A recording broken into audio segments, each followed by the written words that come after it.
welcome back, everyone. Welcome back. Welcome back to the upper bracket finals. The upper bracket finals here of the RSL Rival StarCraft League Season 3 2025 playoffs day number 3. Oh boy, we just wrapped up with our initial best of 5s, and now as you can see here, we have a best of 7 PvT ready for us. We have herO versus Maru, and we have our 7 games. It's going to be Evil Hearts, Celestial Enclave, Mothership, Tokamak, Magnetic North, Magnatha, and Winter Madness. For the first time, we get to see our vetoes. I believe the reasoning for this is because the previous games may have been via replays, which is why we couldn't see the vetoes ahead of time. That would make sense. So it looks like the players maybe were unavailable at the time to play it live, but we do have these 2 players live. That's what matters most here. We have our 2 players, herO and Maru. Jerseys are set up. They're of course good friends, and they are the best of their respective races, at least in Korea. Oh boy. And again, some of the best Terran and Protoss players in the world facing off here and now in a best of 7. You don't get better than this. Now both herO and Maru are known for their aggressive nature in this matchup. They're both known for aggression, then also known for at times longer games depending on the map, of course. We'll get into it as we load into Evil Heart. herO in the top right and Maru in the bottom left. Yeah, cannot wait to see what kind of strategy. And if you're in the chat, you know what time it is. It is Gamba time. Predictions are now open. Place your bets on who you think will win between these 2 players. Will it be herO or Maru? Personally, I do lean towards herO, as herO does open up with a proxy across the map, but Maru has been looking better in recent times. Maru has been improving, and he's looking better than he ever has been the entirety of 2025. So Maru right now, he is peaking. He's at his best. At the same time, so is herO. Let's go. Oh my god, no way. Proxy versus proxy, let's go! Both, I mean, whenever you do a proxy, the whole strategy is engineered so that you punish like them fast expanding, or at the bare minimum, they're going to 1-base it. You're going to have. So we have 2x versus 2 gate, right? So that's the second Rex. Let's go. Like I don't know for sure with these exact spots on this map, but I think the trajectory of the rallies, they will not be intersecting, hitting each other at all. They're going to be going past each other. Now, Terran is technically, and it's not a hard rule, but generally speaking, Terran's a little bit stronger if you're both base racing each other because their buildings float. And, you know, I mean, the Reapers of Maru should be faster. That's what's important here. The speed of this attack is that hero's going to be making Zealots and Maru's going to be making Reapers. No, he's going Marauder, which means he's going to hit later. Okay. Good to know. That we've seen before. So this is going to be later here for Maru. Proxy Marauder with Concussive Shell. And, I mean, okay, so yeah, I think Protoss is really in trouble then, right? This is going to be very, very awkward, I think. I mean, it's going to be the double Zealot to start it off. I mean, again, even though this hits later, the reality is that these Marauders, they should not go down. Might even going 4 Zealots off of this double gate. This is crazy. What a ridiculous strategy. He's also, of course, not going to show them just yet. Crazy. He's going to wait as long as possible to make sure he gets as many of the units out that he can to be able to actually surprise Maru with the biggest force. But then once he sees these units, the question for Maru is going to be, does he actually attack into herO's base, or does he try to bring everything home and just make sure he can defend easily? Okay. I mean, the Zealots are going to come down and hit. The problem is this Wallen's here. Now, obviously, there's nothing to defend this. You can try to repair this and sandbag the damage. You know, 4 Zealots is a lot, but I'm a lot more worried for herO here as this attack's coming up. Yeah, I mean, herO has nothing. herO has nothing to defend. Only probes. So Maru can hold the line with his repairs, and herO cannot. Send it right across as well into herO's main base. There's going to be nothing to defend but the probes. He used all of his chrono boosts as well on the gateway, so no recall energy is going to be here. He's going to be able to kill off the pylon, denying the battery from being able to heal off any of these probes as well, as Maru is trying to defend continually back at home by repairing herO can try to surround, maybe.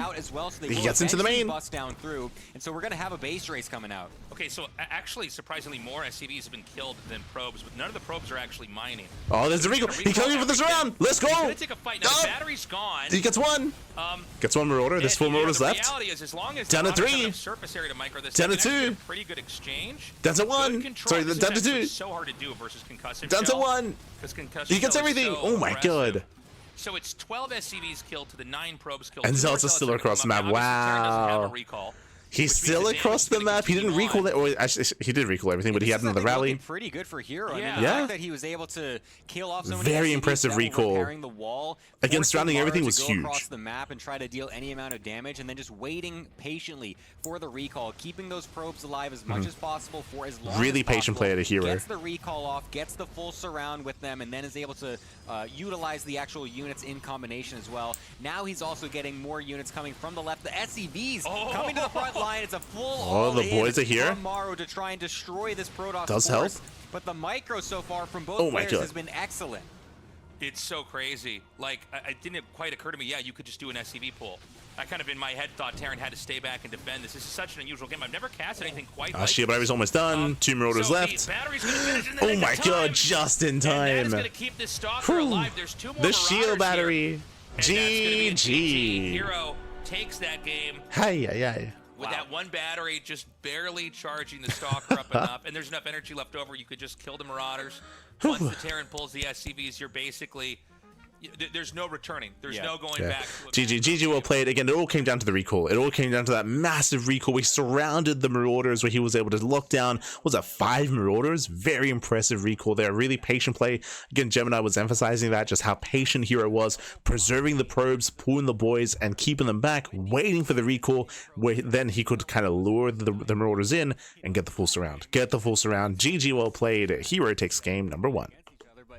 Very chaotic game. The excellent decision making. I really wonder what this would look like if Maru decided to come back home with the Marauders instead of going across, because then you can guarantee that you defend your base, and then you can also eventually lift the barracks back home. You're not kind of forced to leave that production in the middle of the map like you are as Protoss. So perhaps that could have eventually just gone into a more standard game if Maru wanted to take the conservative route, but he wanted to try and bust down the front, and it seemed like it wasn't the correct play. Yeah, it's funny because the Marauder strat we've seen, it's actually kind of old, Yeah. and it's not.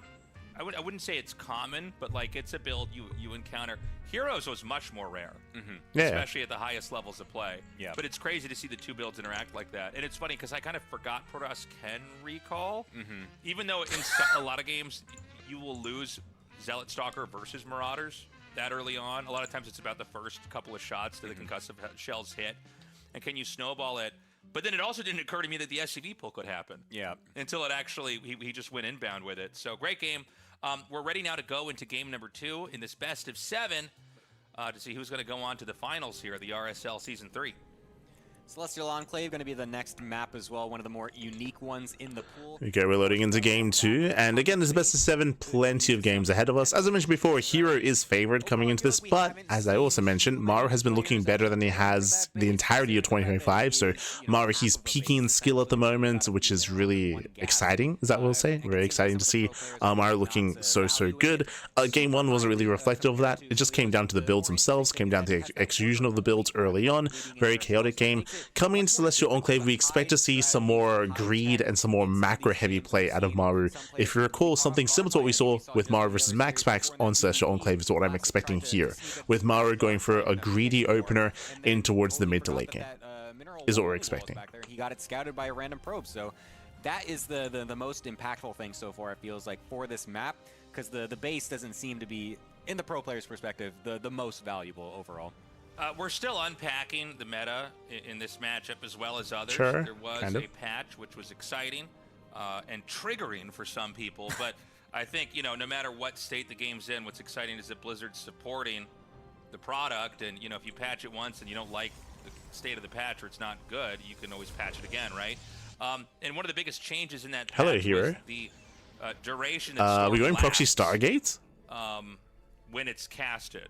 I mean, this there's is been a some other prime big changes location as for a well, but I think Stargate. particularly in this matchup, that's an important one. It's also the range as well. It's slightly shorter, so it's a little Yeah. harder to actually get forward and then place them down. Yeah, and I think Psystorm was a bit oppressive in the matchup in the previous iteration. It just seemed like, and a lot of it's the pathing in StarCraft too. Things are very units move like a big school of fish. They're like all pushed together. There it is, and they there's a move very pylon. Smoothly.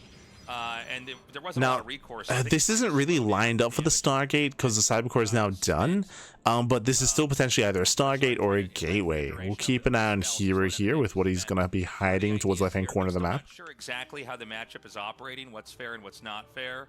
or what's strong and what's not strong. But we're going to know. There it is. Over There's the time. Stargate. By the way, this game we're going to have a proxied Stargate. Yeah, this is definitely an interesting play from herO. It's not something you see very often in this matchup either, so herO's really bringing out some interesting builds so far. I would push back against what Gemini just said. I would say that this build that herO's going for is more common than the last build we saw, than the Proxy 2 game. Like, this you would often see, like, in a series. Like, we see this a lot between, like, Max versus Clem, herO versus Clem. Like, we cast a lot of herO versus Clem in the weeklies. It's not uncommon to see this mixed into a series. He takes a long time to even adapt to that himself. And this should be Oracle to get economic damage. And we'll see if he can. Where he loves to bring out these different strategies. And already we've had a Proxy 2 gate, and now we have a Proxy Stargate coming out as well. Two very unorthodox options. We'll see if Maru's really prepared for this and if he's got the right scout, because with the Reaper going in and when it did, it doesn't see anything that's really abnormal. He sees a normal setup. This extra pylon and Stargate was added on extra from herO. Okay. So let's see how much damage this Oracle can do. Does he want to wait for 2? I think going. Send it right away. I think you want to try to go ASAP, because otherwise you risk the chance of just more anti-air being out. The Cyclone. Yeah, the problem is that he's waiting for a second Oracle. I think he's staying back, which means the Cyclone may pop out. The Reaper snipe, or the Reaper sniped is denied. He's going to take that gamble. Yeah, so he's going to double up. And you know, Marines are so slow if they're not in position. Right? I mean, you can just lose a lot of... I mean, it's crazy how slow they are without stim. So waiting for the second Oracle. When the double Oracles come in here, they can one-shot... We see Maru going straight into tank production and straight for the third CC. So a very greedy build here by Maru. I believe that is a third CC before Starport. So hyper greed out of Maru. These Oracles can actually snipe the... Which is what we expect. It's what we saw against Max Packs on this very same map. True. Saw that yesterday. 3. He's waiting for 3. It's 3 that does require That's the crazy. one shot. So it's very, it's, you know, it makes it probes that are 2 and drones that are 2. Yeah. So waiting for all 3 is just like, this is an insane gamble. Like, that is. If this was like that's crazy. Randomly by like an SCV coming in at a weird time, noticing there's no tech. Now he has V scouts. Being able to figure out this a little bit earlier could have been a should know something's wrong here, but he is gone for that risk, and it might pay off huge. Diving on the Cyclone. Dive right in. Ooh, he lose one. It's a bit of a miss micro. Yeah, it does lose one of the Oracles. Get the Cyclone before it kills one of the Oracles, but still combining it with the Adepts running into the natural as well. It's diving into the natural, diving into the main base. 10 SCVs going down. Oh my god. Adepts. That could have been fatal if they had gotten in the main. The SCVs, though, they are getting killed in mass here, and the Adepts are going to swoop in. Another block. My god. And so he's going to go ahead and let those, he's going to commit to put those up here. He's going to recall them, kind of a miss micro there at the very end. But overall, a devastating attack. Keep in mind that both players were powering up to 3 bases. Yeah, this could have been so much worse. Whether it was the Adept shading back into the natural or getting into the main base, either one would have been better. But as Tasteless did mention, herO did miscontrol. He did miss micro his Adepts. As a result, he did not do as much damage as he could have, but that's still 19 SCVs going down, and herO takes a massive lead. And what's important here is that Maru can't counterattack because Maru went for a greedy third CC, so he's stuck at home. Crazy amount of workers. Usually, sometimes if this happens, you can kill the workers, but then the armies still stand strong, and then you risk the counterattack actually killing you. But in this scenario, like you said, there's really nothing left over for Maru to just go across the map instantly with, so he has to just kind of sit back and just wait and just try and re-amass his units. herO even threatening that shade. Maru respects it, because he really only had that like one tank. Makes Maru flinch. Over there that he was worried like, the splash damage and everything else. Let's just at least move him out here. But even wasting that mining time. Yeah, breaks a lock-on, gets more SCVs. Still getting a couple more extra probes as well, using the Phoenix to just lift up that Cyclone to make sure they can't do as much damage as possible. And the Adepts continually just shading it. I honestly want him to complete. He commits. Let's go. Dives on the tank. Here. Sure, there's a tank, but that's, like you said, going to splash the SCVs if he's not careful. And there's just so many Adepts that it doesn't matter. You can just take the shots, suicide them. This is a little bit SCVs inefficient. As possible. herO is up 56 to 31 SCVs right now at 6.5 minutes in the game. It's just been a beat down here for Maru. He's not dead yet, but you know what I fear is that herO is going to have such a complete army that I don't think there's any way that... So thankfully for herO, he's been taking up, right? Like if herO was still going for more Adepts and more Warpins and more Oracles, then he would peter out over time. But he's taking up. We have +1 on the way. We have Blink on the way. We have a Robo, a 3rd base economy, a 4th base on the horizon. Like herO, he's taking up, he's building up, and he's getting further ahead here. He's not stuck on a low-tech army. And, you know, the 4th base is going to be started very soon here for herO. It seems like he's just trying to fill in all his tech. He's going to get Blink and probably try to go in the main. He has one more Oracle, right? I think one of them survived, yes. Yeah, I think it's just below the screenshot here.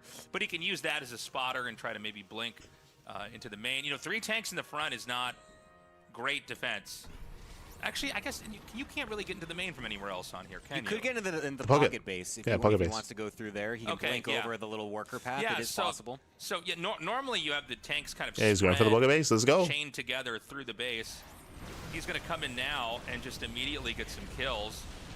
Gets a Cyclone, gets a Went a Viking. little bit far forward just to make sure with the Oracle that there was no tank, and once he knew it, he just blinks right on in, kills a lot of those units.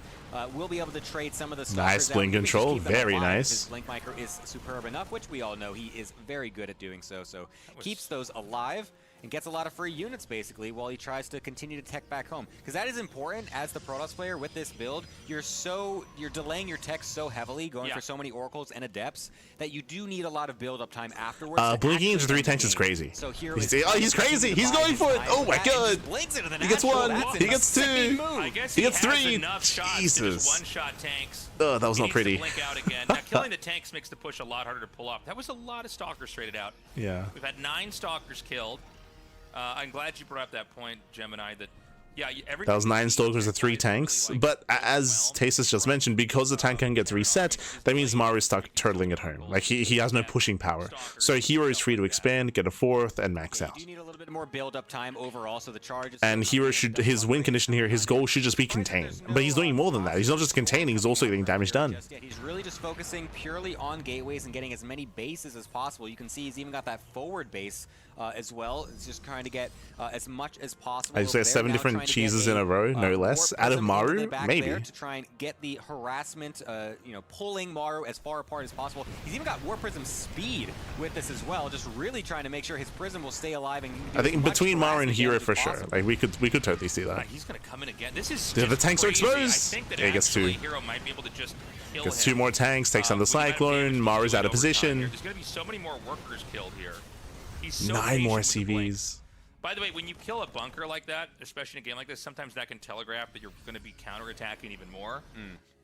Just trying to make sure there's really no defense. There's no way to recover from there. And I think he might even, I don't know if he should, but I think he might actually try to attack it again here. He's got the Zealots. He's really blinking. Oh, crazy blink. Every single time. I don't yeah, that agree was. With that one. I mean, the wall off is there. Yeah, that was the most ambitious blink there by herO, which did not pay off. But I mean, as long as you're constantly trading right now as herO, knowing that your economy is far superior overall, it's not too bad. He's still got his Colossus coming on the way behind this, 2 at a time as well. His upgrades are going to be completing quite quickly as well. So he's going to be rounding out his composition nicely to eventually do a big punishing blow. He's just trying to limit as much as possible from Maru to make that more of an option for him. But honestly, it's still going to be really difficult to just push through this. He's got to be a bit patient with it, and otherwise he could definitely still overextend. The army supply of Maru is still pretty decent. Yeah, my biggest fear right now for herO is an overextension, because there is a point where, like, Terran generally just has a defender's advantage. Yeah. Siege tanks, Liberators. Like, as we were trying to emphasize, like, all herO has to do is just contain. He does not have to push in, just contain his opponent. I love that we see a Stargate's on the way. Stargate, that should be for a Fleet Beacon, right? Stargate into Fleet Beacon into Tempest production should be the go-to for herO. Has everything. He's got all these bases. He's got spotter pylons everywhere. And he's continuing to try to crush the position here of Maru, but Maru is starting to catch back up. Yeah, he's done a really good job of just being as solid as possible in his defense. Sure, he's losing units here and there because Maru's just being so ridiculous with his Blinkins and everything, but he's really spending all of his resources super efficiently. He's getting as much army as possible while just kind of cutting certain amounts of economy here and there. He doesn't need an insane amount of SCVs to still make a large army on this 3-base setup. He's just taking it as slow as possible, guaranteeing he doesn't die so that he can drag this out for as long as possible. Because if he can actually get to the super late game situation, the Terran army becomes very difficult to beat once you have a huge amount of ghosts, huge amount of liberators. It can actually be quite difficult to break. Just gonna poke out the tank over here, trading out a lot of shields. It'd be nice to address what Gemini just said. Gemini, he is correct in saying that technically Maru can build up a superior army. That is true, but here he's pushing once again, going for the Liberators. And he just lost. He bleeds out a lot. Every Yeah, that was not it. was made. Oh my god. Colossus as well. Okay, hold on. So there's a reason why most games don't look like this, it's Yeah. because you're not supposed to be able to keep doing damage like this as Protoss. I mean, that was... Yeah, herO, he heavily overextends, pushing up the ramp into the third. Now, the worst thing about what just happened is that because herO just lost a big fight, that means that Maru can now expand. This fourth base shouldn't be possible. This fourth base shouldn't be on the way, because herO should have a maxed out army waiting for Maru on the bottom of that ramp. But because he just lost that fight, bam, Maru expands. And now suddenly, Maru can max. Getting a fourth base as a Terran player in TvP is a huge, big power spike for the Terran. Oh god! As herO once again bleeds out a lot of Stalkers.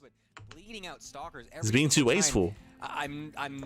I'm not liking these engagements more and more from herO. He's trying to be a little bit too crazy with it, I feel like, because I think he feels the threat of Maru actually getting a grip on this game a little bit more. Yeah, well, I mean, Maru's been pretty tenacious, man. Oh, I love this. He's just going to throw it out. Tempest and shield batteries. Good call, but he needs time. Basically make Terran do probably one of the hardest pushes ever. Okay, Storm. You can see the storms, they just last for so long. Don't Jesus. do anywhere near as much Oh no! Throws away to a Templar. Just killed 3 Templar by itself. Yeah. Oh no, herO's, again, he's just bleeding off units left and right. He's got this cannon and battery position, though, and his high ground position is going to be very difficult for Maru to bust up into. But without those Templar having the Tempest. Storms, I think Late reaction out of herO. actually have an opportunity. Yeah, Maru, here. he can break out, and he will kill everything. No energy left, and Maru is Maru's done bleeding it. this army up. Dude, this is unreal. This is like bad writing from a movie. It's like, but then he like lost everything, and then he came back and won the game. I can't believe this. He just wiped this position. He killed off a lot of the key tech. Now I don't know. Can he push out a little bit further? These Colossi are so low on HP. And what's important is that Maru, he just reset the Tempest counts. Remember, herO is trying to switch into Skytoss. It takes a long time. It takes a long time to build up your Tempest, to build up your Skytoss. And as we mentioned, because Maru has a fourth base, now Maru has an equivalent, if not greater, economy. I just realized, yeah, herO's only on 5. Like, herO, he doesn't have the bases. He needs more expansions, needs more economy, he needs more everything. herO, he's lost his lead at this point. Still kind of just assumed that the threat of the high ground and that crazy position he was making would at least scare Maru off for just a little bit. So you saw him warping some more Templar and just kind of assuming that he was going to be able to wait for a little bit more energy, but Maru just totally just ignored that, just went right up after getting that clutch kill on those 3 Templar, and that swung the whole game wide open. If that kill doesn't happen on those Templar, herO can actually swing that fight more towards his favor because it was really scrappy, pretty close overall. But now Maru actually has a nice position, now getting this forward base, starts to get more of his command centers set up. He's really locking in for a really late game scenario. Yeah, he's with all those additional command centers, like you said, that's going to be big. There's still plenty of map for herO to take. I'm kind of surprised he's actually expanding in the lower right here, just getting closer to the Terran. I think it's more important that he does take bottom right there. There's more expansions here for Maru to take. Gets a over tank. time. So, you know, we Gets 2. talk about Nice the friendly Ducklings fire at a herO, forcing TvP friendly fire. previous patch iterations, but like we could end up with one of these games where the map just starts to get kind of mined out everywhere. But the player who expanded later and took more resources later actually ends up ahead because the other players depleted all the units they could have made, and they don't have any other way to get more of an income. Like, touching on what Taste has just said, this is why I think it's more important that herO takes the bottom right bases, because basically he's taking bases away from Maru. And Maru will eventually break out and take those expansions himself, but ideally the Protoss is able to mine some of those resources before the Terran can get there.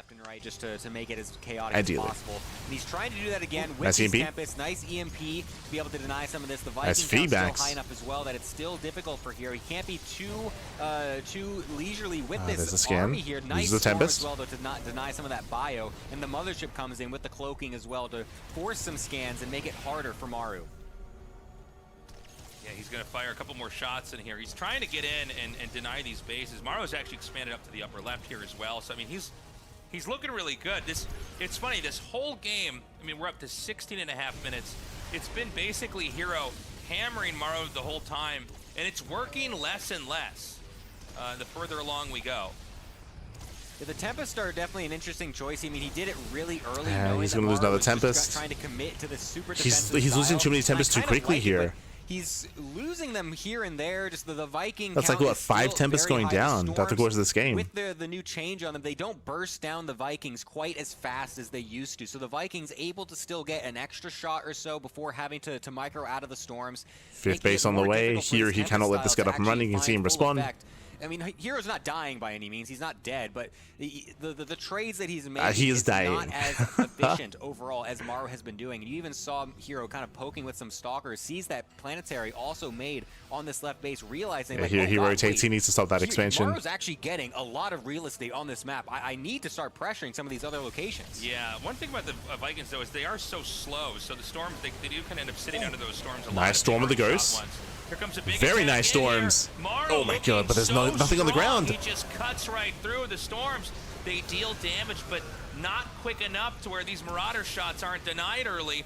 It's just Tempest, and Tempest, I mean... Yeah, Maru's on it. Maru, he should chase every Tempest down. Chase them down. With the Tempest going down, that's going to 3 be the Tempests last left, of the real 2 tech Tempests that left. herO has. I mean, this has been just an insane game. That was very clutch as well from Maru. Oh, he saved the base. Denying more storms. Whether it's been tanks, whether it's EMPs, he's always been able to deny the storms coming off. There were a couple in the back end, but there was lots that did get denied, and that, again, has allowed Maru to take an advantage in the fight. It's still very even. They're very scrappy with these engagements. There's no one clear victor so far, but Maru still is able to hold on as herO trying to come right back in again. He wants the base. He's not going to get it. Oh my god. Down, not actually enabling no worth of a hero to die, and it means that Maru can now give chase to the rest of the units because he just sacrificed his entire army to try to kill that. All he's got are the Tempest. Yeah, it's really happening, man. He's just like continuing to fend off these attacks. We haven't had the moment yet where Maru has gotten the real counter punch in. He hasn't punched out a base for herO, but I think we're almost there. Yeah, he's doing it. Like, yeah, like right now, for the past like what 9 minutes at this point, like we've been in a situation where Maru, he has a better army, he has a better economy, and Maru, he's so close to breaking out himself. Now herO, he's being given time to rebuild, but herO, he needs so much time to rebuild and remax. So yeah, Maru's looking a lot more comfortable here. He has been for quite some time. And I think herO is really scrambling to find basically ever since he took his fourth. Wondering how he could have lost this game given the opening. Yeah, and I think it just comes back to as we entered right in the center of the mid game, herO just kept attacking. He kept trying to force his way in. I mean, eventually Terran has a very sophisticated defensive position, and it doesn't matter how good your blinks are or your Colossus pokes. You're just going to be eating tank shots. Every time you step in there, you're going to take the first punch to your face before you're able to deal damage back to them. And we saw, I think, maybe 3 different moments where there was a huge overextension here. And, what's happened is Maru has fought back and just taken the next expansion that's in his reach, denied another attack and pushed back again. And we're starting to see Maru kind of clear the map here. There's these cannons laid out here because when they're comboed with Storm, it's pretty hard to just rush in with infantry, but we're seeing Maru get away with it now. Hey, he's starting to outposition herO a little bit as well. herO, despite having such a map isn't able to lock down the army until just now. Crazy army. Pretty decent engagement at first, getting some disruptor shots and storms, but the EMPs continue to raid down, and the Vikings continue to stay alive to force this air army away. The time warp actually is what saves herO in the end of that, not allowing the Vikings to give chase, and Maru doesn't want to push too far forward, just takes that one engage and sits it for there. Okay, some scans coming down here. I mean, Maru, he's almost maxed. Maru, he's almost maxed out at this. I mean, he is maxed out at this point with Viking Liberator Ghost, so he has perfected his army. herO, he's still struggling. He's still trying to build back up. Now, technically, herO can still win an engagement, but he needs the Storms and the Novas to connect. And even then, it's not going to be easy. Where he can really come in and break anything. Well, let's see. He's going to attack in right now. There we go. Going to be able to kill out those tanks, which is very nice, but the planetary continues. Oh no, the flanking army! No. The cavalry has arrived from Maru. EMPs landing on all of the Templar. No storms able to get off. The Vikings continue to chase in pursuit as all of the Colossi and all the Tempests dying to these Viking shots one at a time. The rest of the bio on the ground able to deal with the Zealots, the Stalkers, everything dying from herO. Maru has been able to just sit back defensively this entire game, waiting for his moment to strike, and he's finally found it. Yeah, I mean... And again, this game is very reminiscent to the game between Maru and MaxPax, if you remember. Maru versus MaxPax also on Celestial Enclave led into a very similar story where MaxPax also failed to contain Maru. Maru was able to freely expand, get a 4th, get a 5th base, and overwhelm MaxPax in the late game. And you can see him doing the same thing here against herO. So both herO and MaxPax, they both failed to stop Maru from getting to the stage. GG gets called. Finally, 22.5 minutes in, Maru with just impeccable defense the entire time. I actually can't believe that he made that comeback. That was he looked insane. so dead. That was insane. Now, we did kind of see the writing on the wall when herO kept attacking it. Yeah. There was one specific moment where it's good that Taser brought it back. He tried to like snipe some siege tanks on high ground, and because on the one hand it was impressive from Maru to have the tenacity to stay in there, but on the other hand it was also herO. herO, he did overextend like 3 different times, like blinking too much and too hard into the natural, took too many bad fights. If you remember, we tried to emphasize those moments when herO overextended, when he lost the fight, and what happened directly after that bad fight out of herO.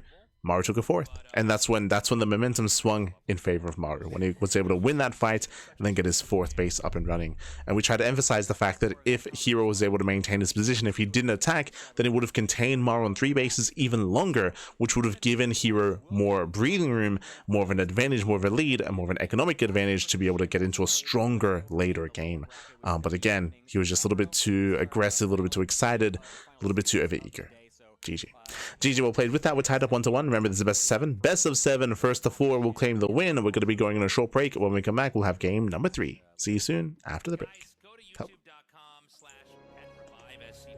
Welcome back, everyone. Welcome back. Whew, we are jumping in with mid-series here between herO and herO. This is the final series of the broadcast. This is the upper bracket finals, and so far we're tied up 1-1. We're tied up 1-1 here. We're jumping into game 3 to determine who will take a lead in the series. Game 1 was intense. Game 1 was hyper aggressive. Both players proxied and cheesed each other, and herO came out on top. Game 2, we had herO taking a massive lead early on, but Celestial Enclave is known for defensive play. It is easy to defend on 3 bases. And herO, he overextended one too many times. He overextended, he was just too aggressive, he was too overeager, and he just took too many rough fights into Maru. And with that, Maru was able to weather the storm, recover, bounce back. GG. GG, well played. Now we're jumping into game 3. It's going to be on Mothership. A very large, also very open map in the map pool. Let's go. Rightish starting location, and herO in the upper leftish upper location, I think is how you correctly say it. Yeah, leftish upper. We were trying to do the times. We were like, oh, Maru's at 5:30. Yeah, you know what's funny is when people do the clock stuff, it bothers me. Okay, here we go. So letting in the bottom side, we do have Maru, the South Korean Terran player. Top left, we do have herO, the South Korean Protoss. Here we go. Loading into our TvP. And as we load into this larger map here, I would say this is going to be better for the Protoss player. I'm echoing what I said yesterday, actually. If you recall, so coming into Mothership, it is a large map. It is also a more open map. It is difficult for Maru to pull off what he just did. Remember, what did Maru do on Celestial Enclave? He was able to turtle on 3 bases, win a fight, and then take a 4th base. Here, it is difficult to turtle on 3 bases. It is difficult to take a 4th base. The bases are more spread out. They're more open. There are bigger attack angles and attack paths. And if you remember, we spoke about this issue in his series against MaxPax, and we were like, okay, there's a higher chance that Maru is going to be hyper aggressive to offset and to end the game early to make sure he doesn't have to worry or deal with the late game on Mothership. And he did go for a 2-base all-in against MaxPax, so we're expecting aggression here against herO as well on Mothership. I don't expect Maru to want to go to the late game on this map, but we'll find out. Let's go. And I think it would probably be a little bit stronger for Protoss. But again, you know, we're still kind of unpacking the meta here and how everything works on these maps. Yeah, there's definitely a lot of bases to take, as it is a 3-player map. You know, you can take the bases in your kind of corner of the map, and then you can take the ones in the empty corner of the map if you are the Protoss or if you're ahead or whatever. The probe just confirms that CC is going down at the normal time, knows the Reaper is probably on the way. There it is, Rax expand, economic open out of Maru. Going for the factory follow-up. It's going to be a factory follow-up here. So, with the first Reaper coming out on the map, he's going to try to scout the Protoss and see what exactly he's up to. And, you know, let's see if we get a 3rd CC here or not. Something tells me Maru, you know, he's a guy when he can just, like, turtle and macro, yeah, he will. He will. And so it wouldn't shock me if we see him try to do that this time around. But I would love to see him do a 2-base push as well. Yeah, I mean, he's one of the best turtlers in the game, I feel like, and I think you're right that we won't see a super quick 3rd CC. Celestial Enclave, the last map, definitely lends itself to that with the pocket base. Okay, Twilight Council opener going into Blink. Reaper gets behind the mineral line. The Reaper is yet to scout, and the Reaper will fail to scout. And will just go down to the Stalker there. Do you So see what right I now, see? herO is doing looks Second pretty racks. normal. Unless That is a herO's second down, racks like, before starport. So this is a hyper aggressive build out of Maru. This looks like potentially a 2-base all-in. Basically what's happening here is that we are delaying, or Maru, he's delaying his starport, he's delaying his medevacs, but delaying any kind of harassment in favor of what? Fast Stim. In favor of Sim, combat shields, hefty marine production into a delayed starport, into delayed push, into what looks to be the setup here for a 2-1-1. This adept gonna shade up here, not commit to it as there are 4 marines there. Backs off, and so far Maru's not lost anything to the adept. Now, I got ahead of myself calling it an all-in. This shouldn't be an all-in. If there was a third racks before starport, that's a 2-base all-in. But here, it's a 2-on-1 setup. There's that tech lab on the racks. Yeah, that was pretty crazy. He got right up there. Here's going to be that third Nexus. Well, there's a pylon here, but there will be a third Nexus here soon. And it is double racks with the factory and the starport add-on here, and getting stim. So he's really not fast stim. taking the third command center and trying to land it, or dropping mules and making SCVs and then landing it later, I guess is what really happens. But it is a map where the third base and the second base for Protoss are pretty far away from the Terran. I mean, this is an incredible distance to travel. So if he does decide to push with it, he's going to have to really try to not be slowed down in any way. Ooh, nice scouts. What Protoss do, especially with Blink, is they try to Big scout here to herO, so he goes into the main base. He confirms that stim is on the way. He herO's the lack of add-on on the starport, so herO knows. herO, he knows that it's an early stim timing. He knows it's an early push, and herO, he moves out. Good call. Remember, because of how committed this is from Maru, herO, he has to slow down the push, pick away at the Marines, force a stim, force an early siege, whatever he can get done. That actually just killed MaxPax outright. I don't know if we're going to see the boys be pulled in this game or not. Tanks are pre-sieged. There is Blink available online. Ooh, gets a shot off. And yeah, herO makes sure the Terran army isn't already moving out. This one little adept gonna shade in here. Wants to get that one SCV. Sturgeon, he was alluding to a push that Maru went for against MaxPax. This is a very different build. Very different build compared to what he did against MaxPax. Still very aggressive, but different form of aggression.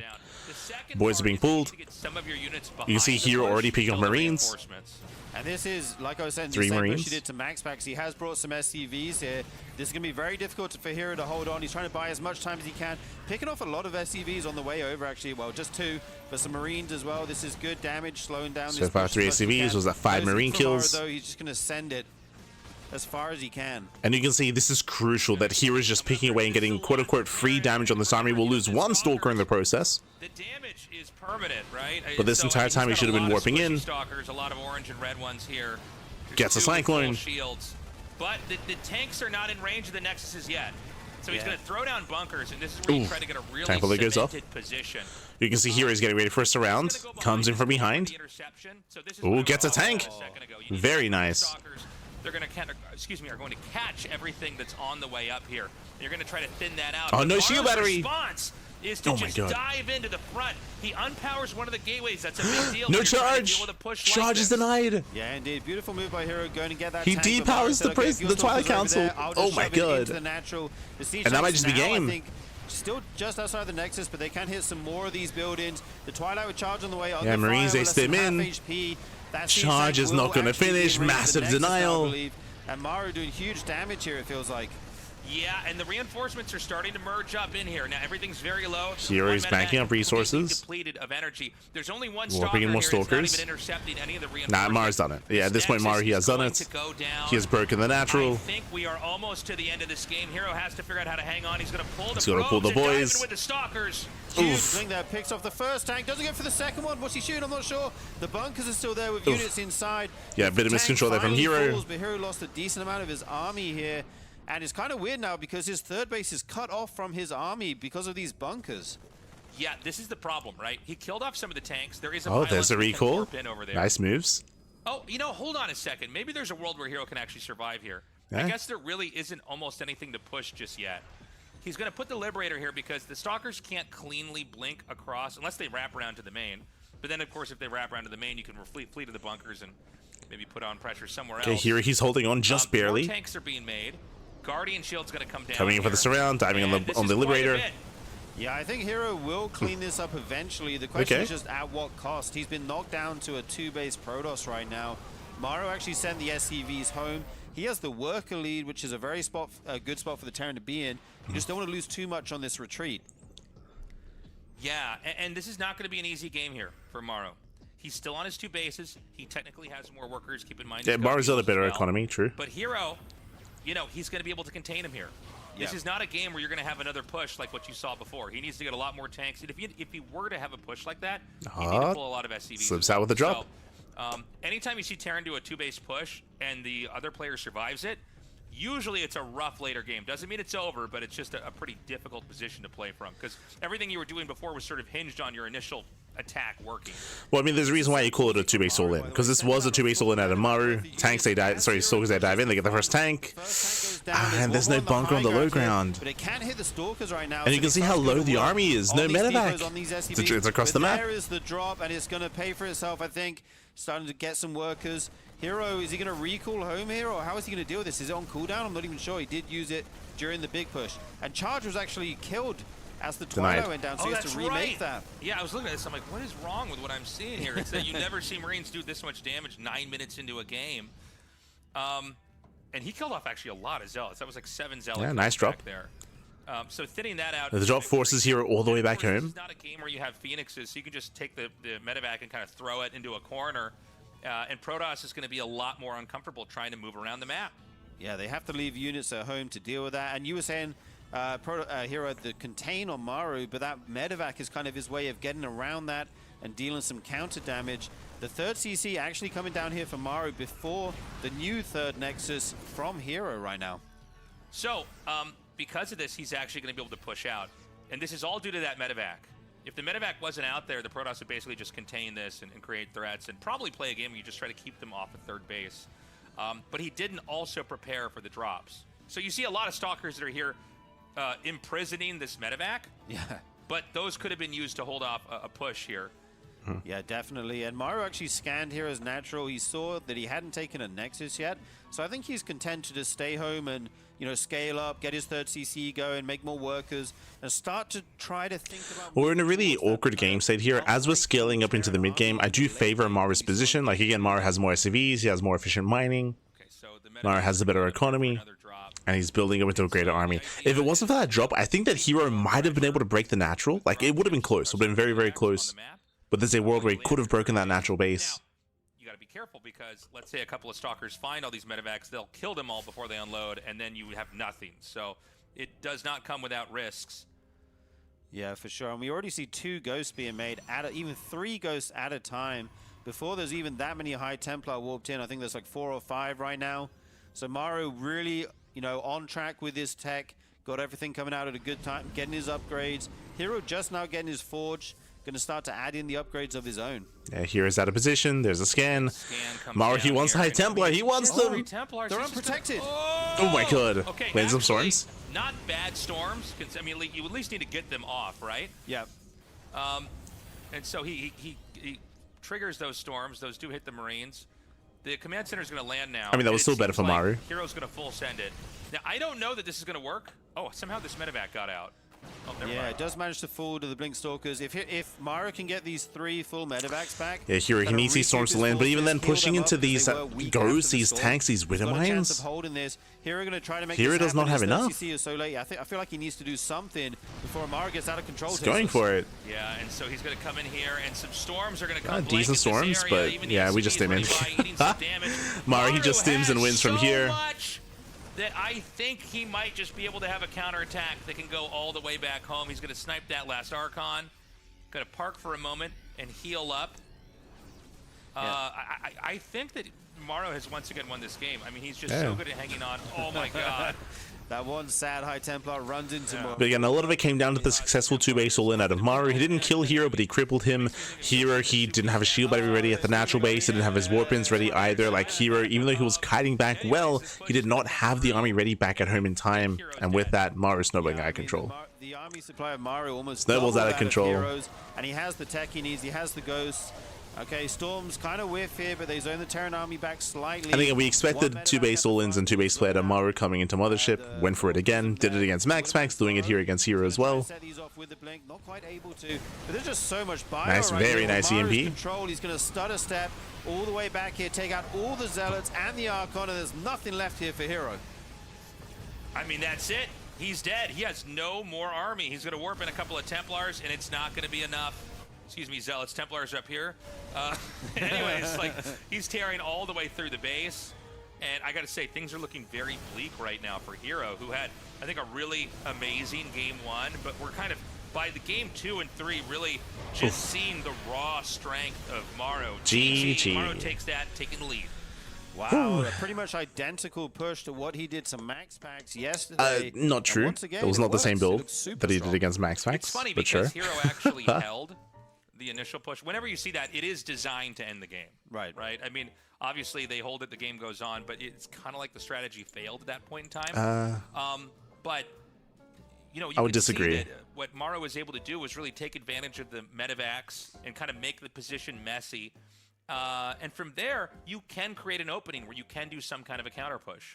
Yeah, and I just go back to the lone medevac that Maru sent out before the big contain by herO was set up, and I think that was kind of the clutch move that let him eventually get back out on the map, get his third CC, and kind of... So winding it back here, winding it back when it comes to the 2-base all that Maru had gone for, going for the 2-on-1 stim timing. And of course, Spawn the boys. Maru, Tasteless is trying to emphasize that was an all-in, and because he failed to kill herO, Maru was in a worse position. I would disagree with that. Maru didn't kill herO, but he did cripple him. Remember, what did he get done? He killed the natural expansion, he killed the gateways, he killed the Twilight Council, he denied charge, so he was able to cripple the economy of herO and also cripple the tech of herO as well. And if you remember, after the aggression had ended, after the all-in had ended for Maru, he was up in workers. He was even on bases, up in workers. He was vulnerable to a Blinkstalker counterattack, and this is where I agree with what Sturgeon said about the medevac drop. Remember, Maru, he was losing a lot of control at his natural to the counterattack of herO, but because Maru got a drop across the map, herO was forced back home. He didn't recall, but he actually walked everything back home, and that gave Maru a lot of breathing room and the freedom to actually stabilize. GG, well played. Now we're jumping into our next game, and in the bottom left-hand corner we do have the South Korean Terran. It is Maru. In top right we have herO. Okay, if it works, great. I win the series. If not, okay, I still have some more chances here. Oh, Okay, we do have an early probe coming out here. oh, hold on. For some reason, I decided this was earlier than it was. There is a pylon making here, but Oh, yeah. yeah. Yeah, just See, go. I was like, it's game 1 happening again. Yeah, you distracted me there, and then I Yeah, looked back I to know. the screen, and I was like, Oh, but now we're loading into Tokamak. Now, so far, a lot of the builds that we've seen have been very map dependent, and these maps do have their strengths, they have their weaknesses. When it comes to Tokamak, I would say that this is a better map for the Protoss player. I would say that herO, he would enjoy going into a longer standard and later game here on Tokamak, so we expect aggression out of Maru. It is the same rationale as on Mothership, and if you remember, Maru did the same thing against Max Packs, where on Mothership, he all in Max Packs and killed him. On Tokamak, he all in Max Packs and killed him as well. So we expect to see aggression out of Maru here on Tokamak, as opposed to the more macro game that we saw out of Maru on Celestial Enclave. So we're expecting aggression, but we'll see. We'll see if he tries to maybe take a different approach. And you're just kind of looking for any other, interesting tidbits of information here, like a second gas or a second racks or confirming the command center. And it's cool to see herO do this time around. He clearly wants to do something a little bit more standard in development. He just wanted to get that confirmed. Like, I'm not getting cheesed, am I? Because if I am, this could go horribly. Yeah, we have Maru going for his high ground CC. Basically, even though he didn't So economic opener out of Maru. And again, we'll see what herO can get done. The only other thing that could have happened, because he didn't see any other buildings, would have been like a command Map is so small. This is actually one of the, if not the largest map in the map pool.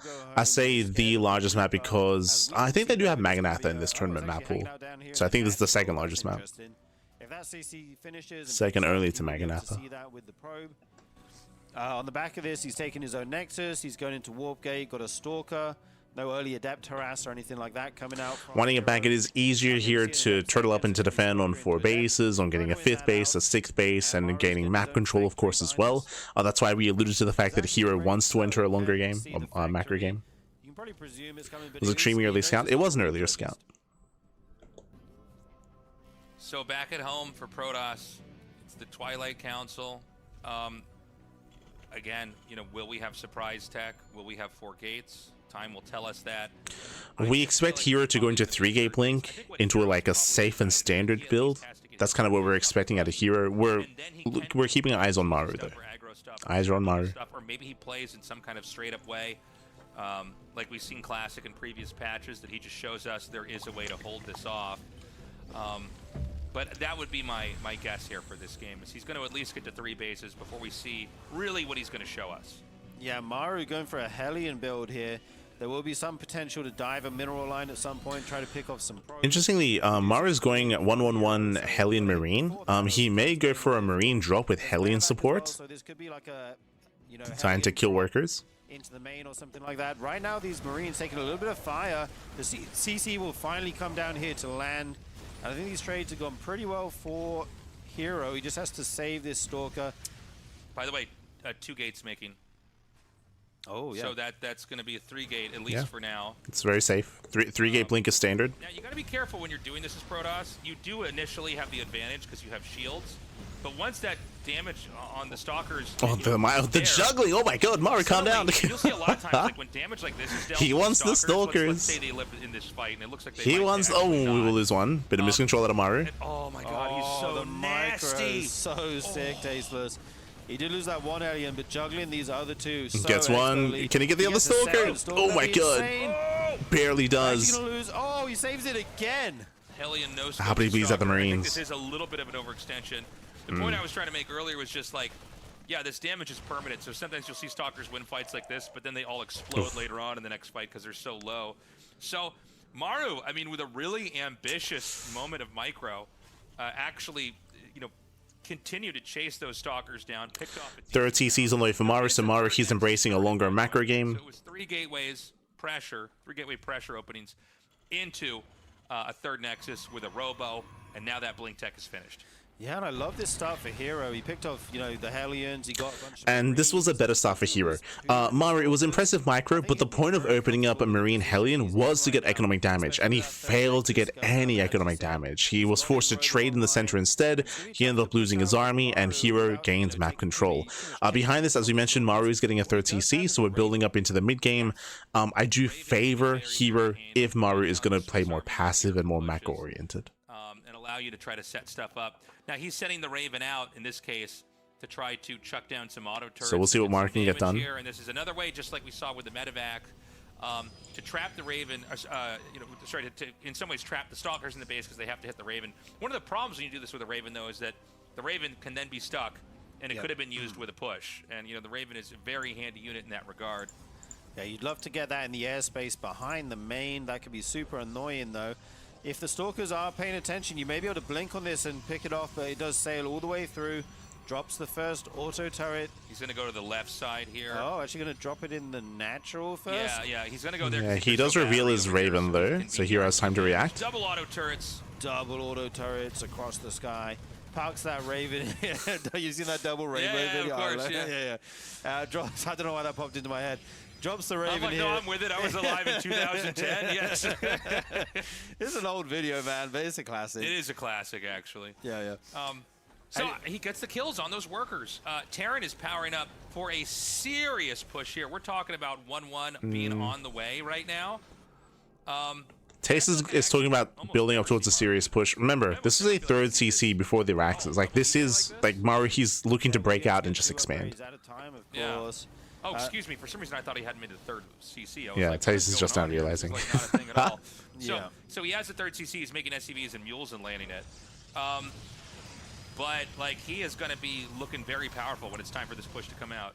Yeah, So that's just the casters not realizing. Those auto turrets won't do too much, but here comes Does get one herO, tank. drops some zealots Can we get on the 2? tank, takes some splash damage from the other Not tank. bad. Gets 2. Beautiful Does he get engagement 3? here, but doesn't Yeah, quite I need have 2. enough. There's 2 siege tanks at the front, standing strong, and was it worth it for herO there? Oh, that is a huge try. The tank on siege! Oh, he gets 3! He gets 4! Oh my god! A bit of miscontrol. Yeah, it does misfire, but there we go. 4 tanks go down. 3, in fact, kind of looks funny. That's the See how herO. many observers doing the same role. Also, the F2 with all the observers. And they're going to just fly right. That's a funny A-click. So he just like flew them right into the main. He's going to be careful because if he scans and just kills all these. Yeah, look Warps at this. into the Oh, never main. mind, that's actually Gets into the mineral line. Yeah, that does go down. These 3 observers will, you know, squid their way out of there. And right now, 11 yeah, so many SCVs rallies and 4 going on. It's tanks. kind of wild right This now. is Here is chaos. so aggressive And the in 3rd this game, CC. but he did Pan get 11 over. The workers somehow. 3rd. Almost one to you know, fire. It's funny. It seems like he wanted to just break him. I think that's kind of been thematic here with herO. He's trying to base. And again, this is the strength of Tokamak. Because the map is so big, because it's so large, and because you're so safe, herO, he traded a lot of units. That is true. Maru can't counterattack. He can't counter that. He's stuck at home. So herO, he can afford to be a little bit careless here. He has the freedom and the time to warp in back at home, to build up an army and do that again, and again. That should be the goal here for herO, is to stay on a low gas count. You can see herO, only one gas at the natural, no gases at the third base, no gases at the fourth, of course, low gas count, heavy zealot based army instead, going for these pushes, going for these attacks, and trading zealots mainly for gas intensive units and economy. And we have Colossus out already, so herO kind of filling out the splash tech tree here.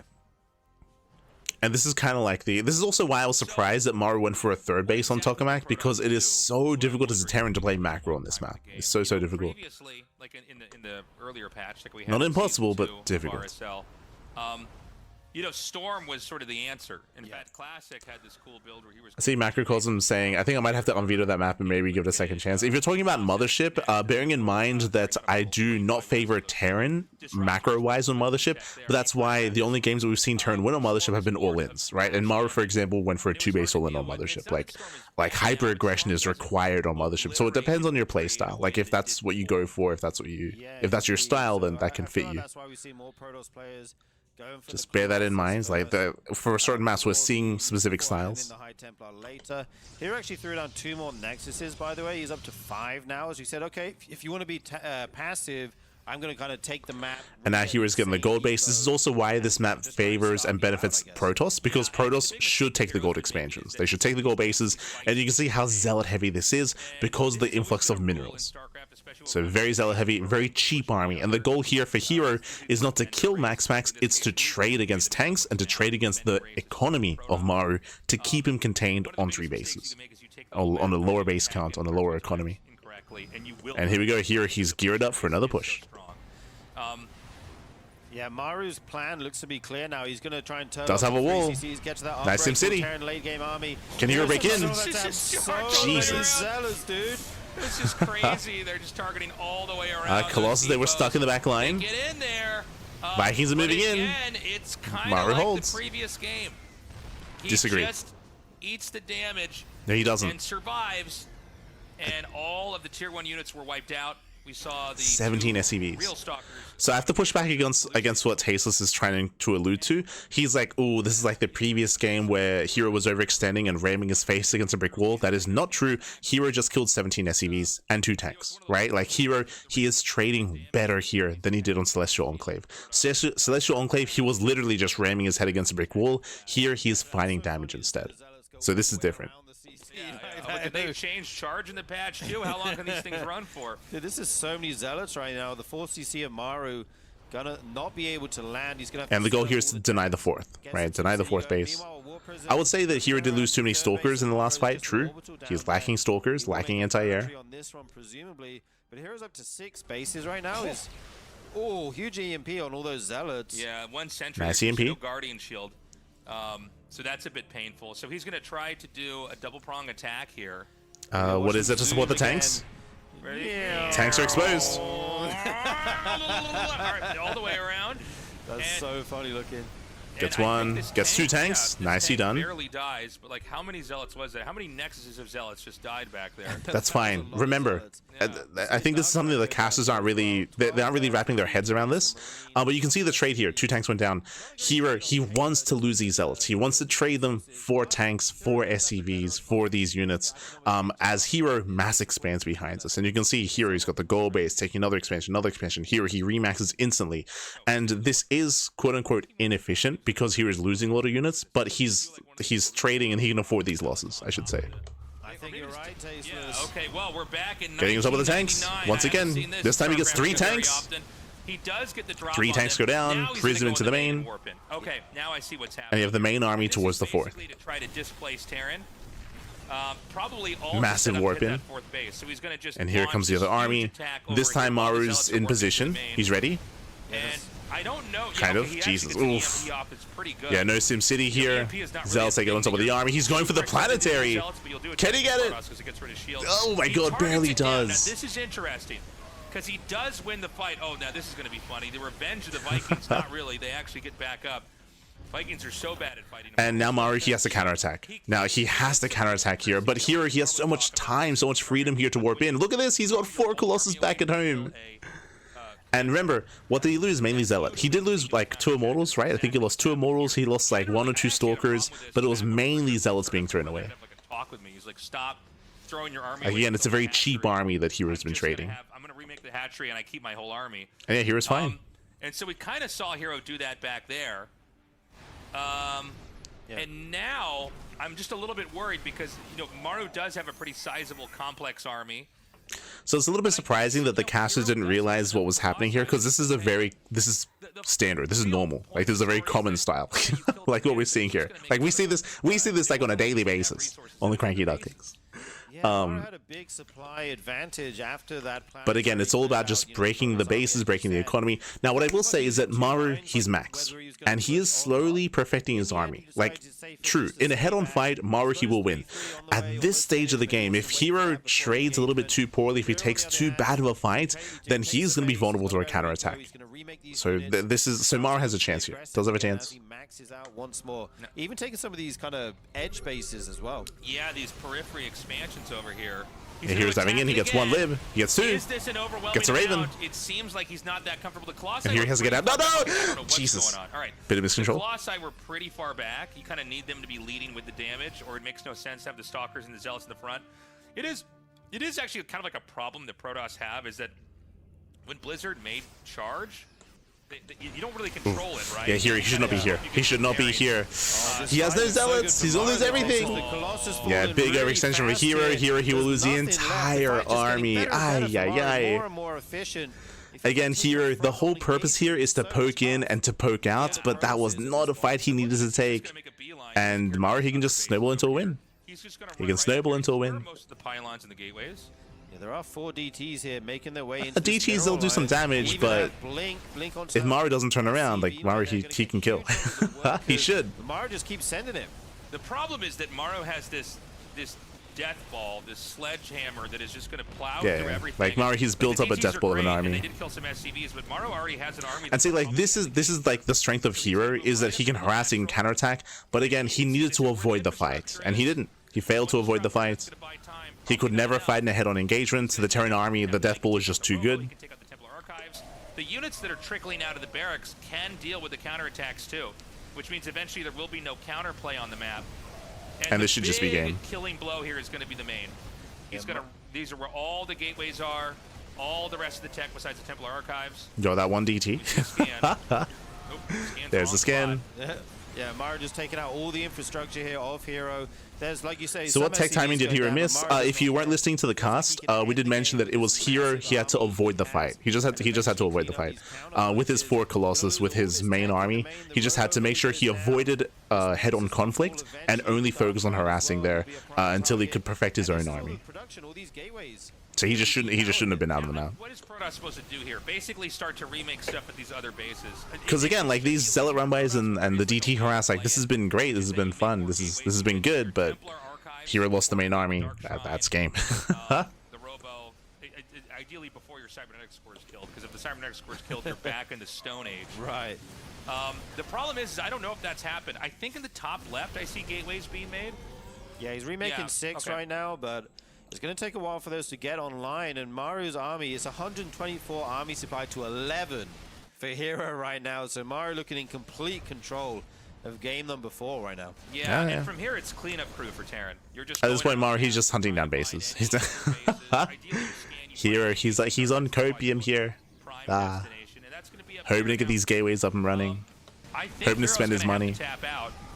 Yeah, he looks rather dead here. He's frantically warping in whatever he can. That's all good. Another base falls here from Maru, even landing the Vikings for more DPS on the ground. herO forced the GG. Another good game by Maru. He's looking so good right now. Man. I mean, that's just crazy. He looks He looks so good. It's Yeah, funny to have GG well played. Really impressive defensive play there by Maru. Again, herO, he overstayed his welcome. He was doing great when it came to the Zealot harass, the run bys. He was getting into the main base. He was doing a lot of damage, but as we try to emphasize, he could not take a head-on fight. Like, a head-on fight would not be possible. The Terran army is superior in a head-on engagement, and herO, he needs to, like we saw previously, keep his Colossus at home in preparation for a counterattack. Keep the Colossus at home and keep the Immortals at home. Maybe be active with the Stalkers because they're a little bit more mobile, but he was a little bit too aggressive. He was outside of the 4th base and he was forced into a fight. Lost everything. He lost everything. GG. Well played. It's one of those styles where the Protoss army is very fragile. It's a very fragile composition, and you, as a result, you have to babysit it. You have to babysit your army. You have to babysit your Colossus, babysit your gas units.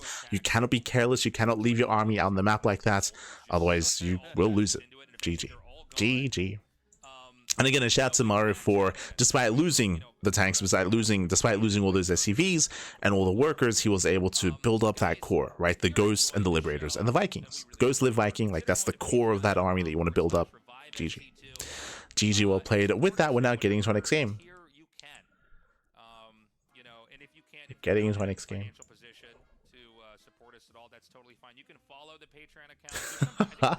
True. The Inception, baby. True.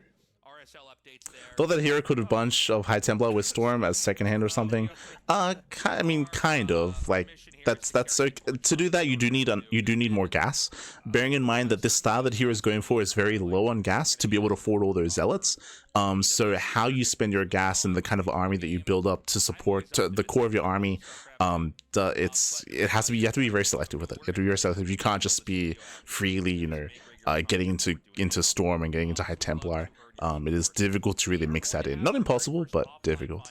And I would say it's not the most reliable of ways to tech up just because of the heavy ghost count with a heavy amount of EMPs. So not the most reliable kind of follow-up. But it is something you can kind of build up towards, for sure.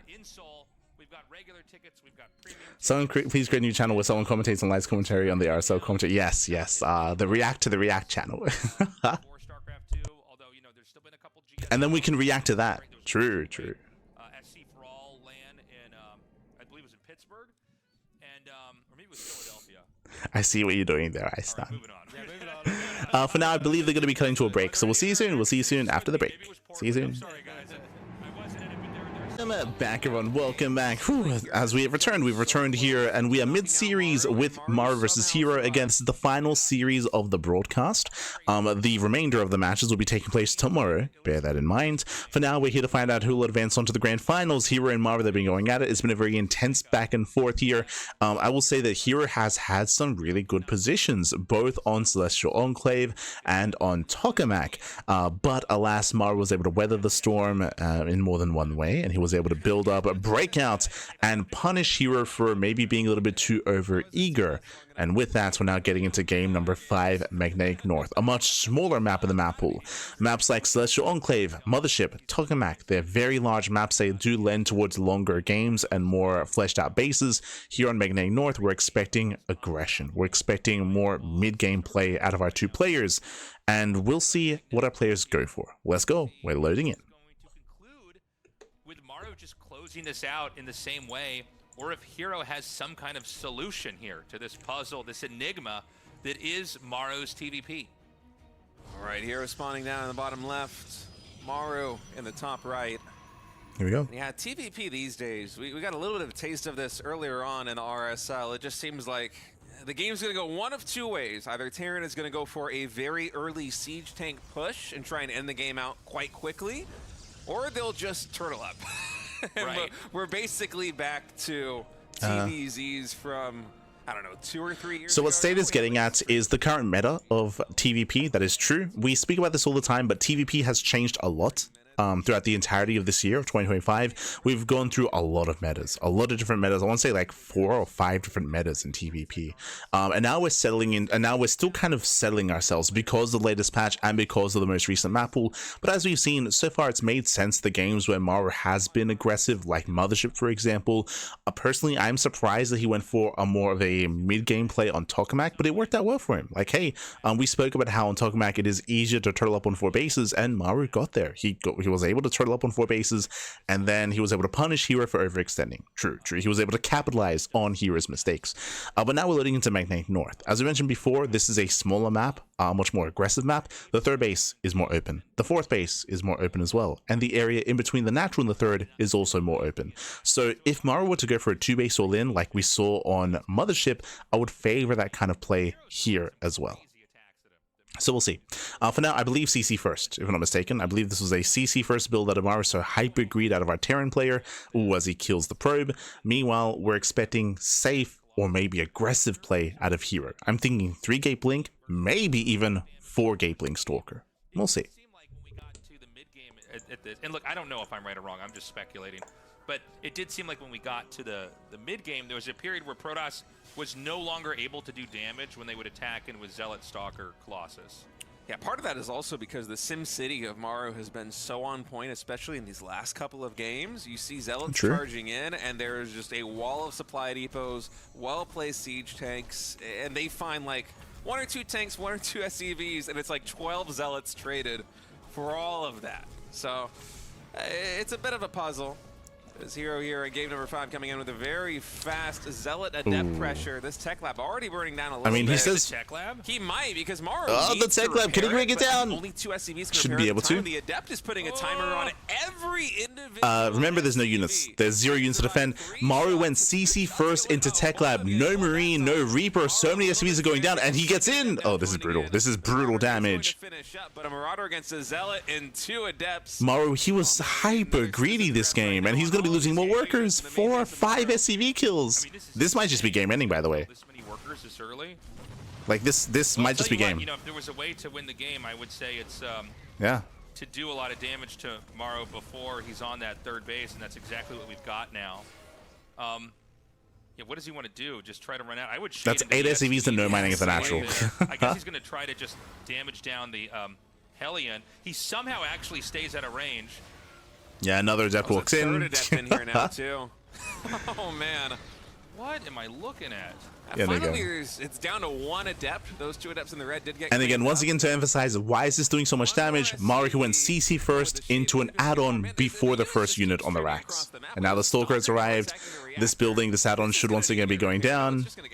And this should just be game. In the reactor, I kind of thought, what do I say in this moment? And I thought about saying, well, 1 Zealot actually can't damage down a reactor in time, so this might not be a factor. But then, yeah, the way this map is shaped, it's really hard to get workers over and try to repair that. And like this damage is just mounting. I mean, we have a 10-worker lead right now for herO, and there's going to be more workers killed in this game, for sure. And once again, denied mining at the natural. Just keeps getting reset here. Maru's got a Viking 3 more SCVs going for the depot. Depot goes down. Supply blocks Maru. Jesus. Ooh, denies the Widowmine. This is a supply block Terran, by the way, unless he loses stuff. In which and again, this should be game. Like, I can't even believe I'm seeing this. It's just the Viking. Oh my god! Gateway getting proxied in the natural of Maru. Here's just having fun. This is so sick. He's having fun. You just never have these. This is what like the first year of the game looked like. Thanks, you know what I mean? Where, like, gets the Sure Viking. how to defend stuff. GG. Okay. Maru's laughing right now. Yeah. Oh man, what a game number 5. Hey, maybe that's the way to play it. I don't believe that. Okay, so here's what I think happened there. That's not like herO's strategy is to win like that. No. That's like he gets up to where the reactor is and he goes, "Oh, I don't think he can repair this in time." It was a Tech Lab, not a reactor, by the way. Let's keep setting stuff. Let's keep throwing. So I don't think the casters recognized the build that happened, but winding it back, Maru went CC first. He went CC first, and then he went CC into racks into Tech Lab. 0 units, no Reaper, no Marine, no nothing. That's why so much damage was being done there, because it was such a massive window where he didn't have anything. Likewise, it did touch on something. Maru, he was late to pull the boys to repair. Or to try, I said to repair, to try to finish the Tech Lab and try to repair the Tech Lab as well. So it was very chaotic there for Maru, and once that wall fell, once that Tech Lab went down, that was game. That was game then and there. GG well played. Maru was being hyper greedy, and herO did punish that greed. GG. GG well played. The series will continue, and now we're loading into our next game. I was so excited about Magnetic North, by the way. I was really excited to see the mid. I wanted to see the mid game. I wanted to see some aggressive builds and some aggressive play, but we didn't really get there. So we kind of wipe our slate clean and we're jumping into game 6. Game 6 is Maganatha, another one of these larger maps. So Maganatha is the largest map of the map pool. Massive map, longer rush distance by ground, and not as defensive as Tokamak. True. Comparing Maganatha to Tokamak, Maganatha is more open, has a more open third, has a more open fourth base, and has an entrance in between the natural third and fourth. So Maganatha is more accessible, which does favor more aggressive play. It makes it difficult as the defending player, or more difficult to rotate between the bases. So that is going to be a factor coming into this. For now, let's jump on into our next game. Viable, but I think the best solution right now is just keep doing with what works. Go for these aggressive plays, try and get damage done early, try and get an early advantage, and then you can close it out.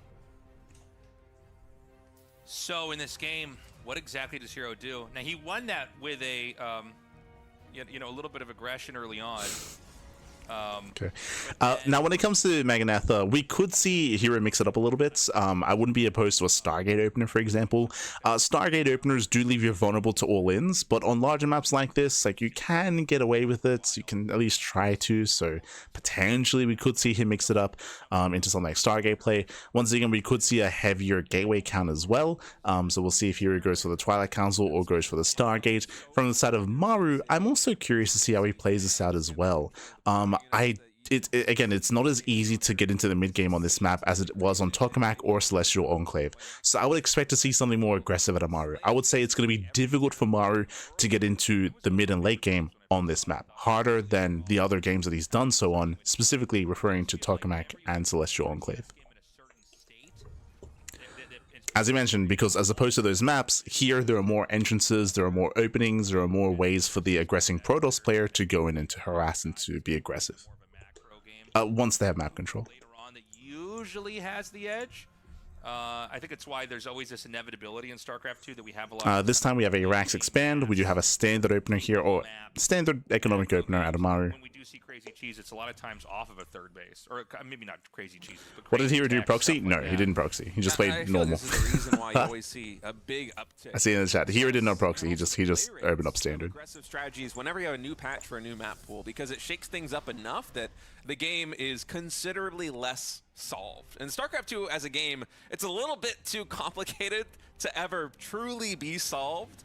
But whenever you add a little bit more uncertainty, a little bit more variety is naturally going to be coming to you. And it's one of the reasons why these early aggressive builds, whenever all these values get tweaked, they're going to be getting a lot more play. But it's tough on a map like this one for here to get something going on. Instead, he's playing a little bit greedier. They didn't recognize what was happening probably because that wasn't really a build. No, CC first is a build. Third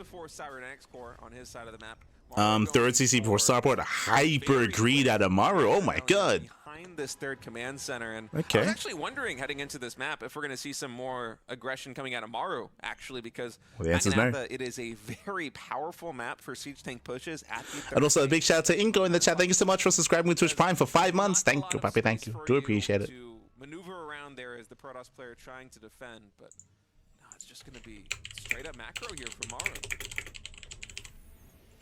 So he's going to get that.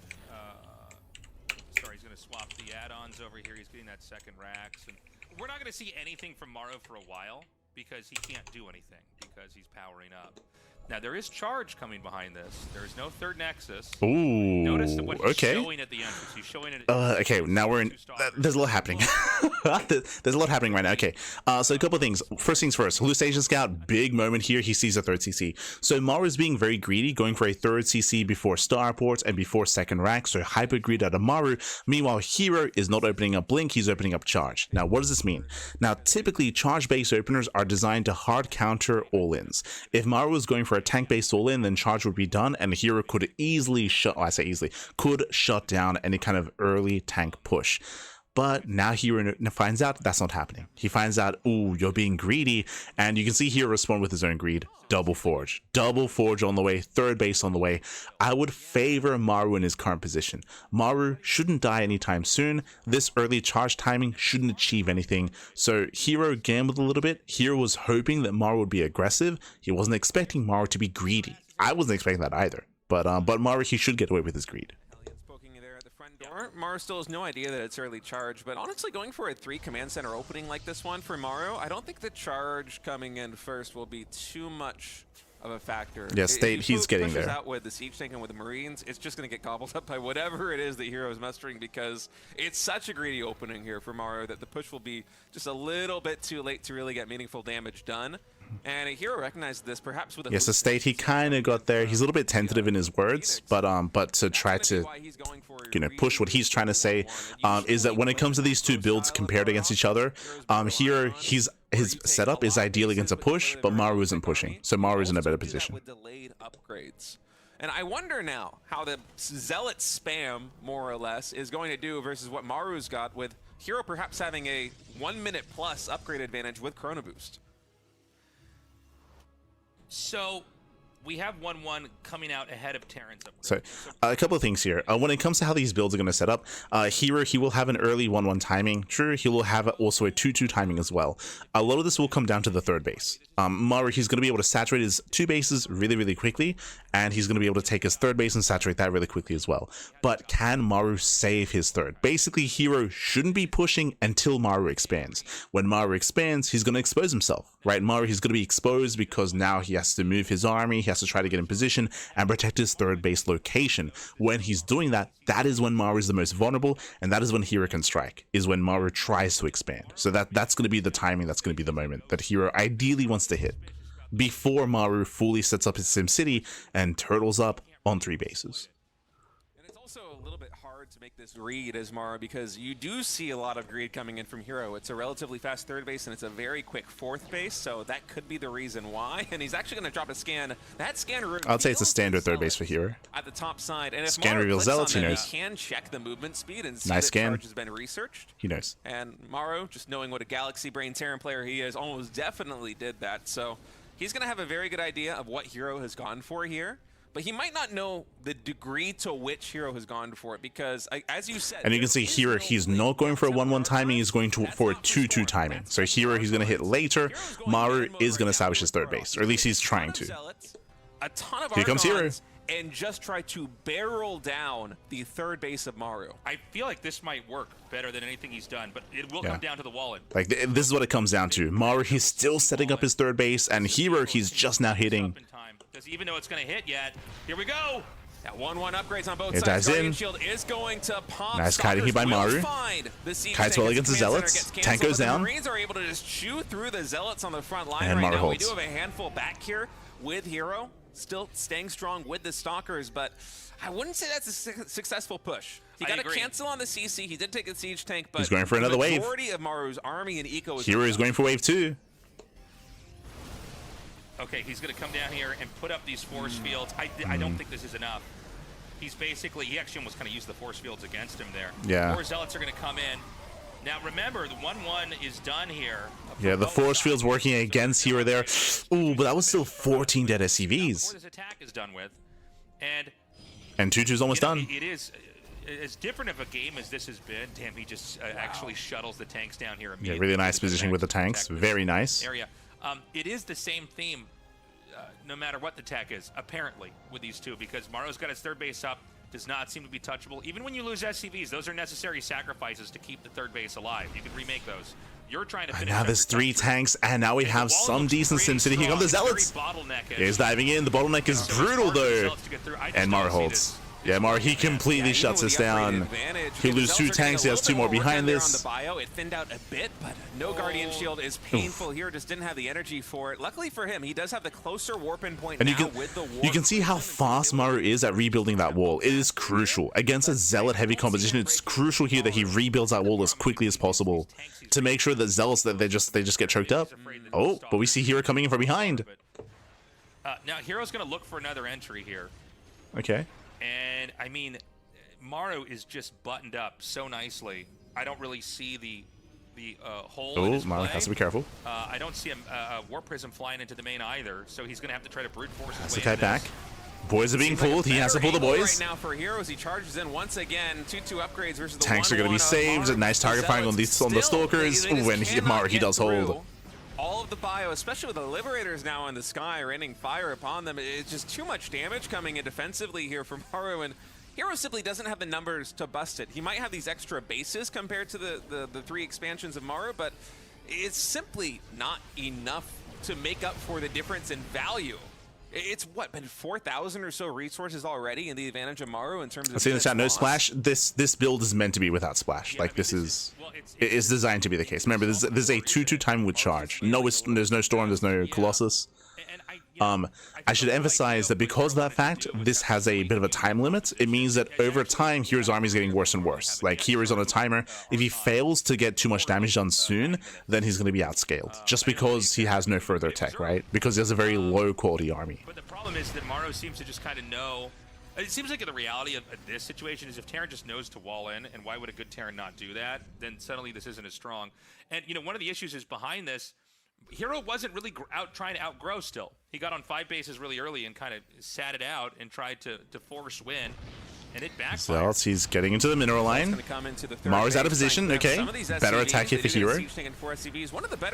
herO gets a tank, gets 4 SCVs, pulls away. herO better trade. And you can see that this area in between the bases is much more open. This area here, it's much more open.